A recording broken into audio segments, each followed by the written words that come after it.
ભક્તિ, ભગવાનને આપણે ભક્તિ કરીએ તો એને શું કહેવાય? પ્રેમ કહેવાય છે. એવો અપાર પ્રેમ. જો નરસિંહ મહેતાનો ભગવાન પ્રત્યે છે અપાર પ્રેમ. ભલે સંસારમાં મારે જે થવું હોય થાય, જેવું જે થવું હોય. એમની દીકરીને તો કુંવરબાઈનું મામેરું આવ્યું હતું ને તોય ચિંતા, તો સામળિયા શેઠ બનીને મોમેરું ભરી ગયા હતા.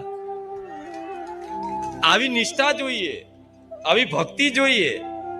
જો આ માર્ગ એવો છે, આ માર્ગ એવો છે કે આ માર્ગ ઉપર તમે આવો ને એટલે ધીરે ધીરે ધીરે ધીરે ધીરે ધીરે ધીરે ધીરે ધીરે ધીરે આ સંસારમાં તમને એકલાપણાના અહેસાસ થશે. ધીરે ધીરે ધીરે ધીરે ધીરે ધીરે ધીરે ધીરે ધીરે એવું થશે કારું મારું કોઈ નહીં. જ્યારે આ વસ્તુ થાય કે આ સંસારમાં મારું કોઈ નથી, ત્યારે માની લેવાનું કે માં રાહ જોવે છે મારી.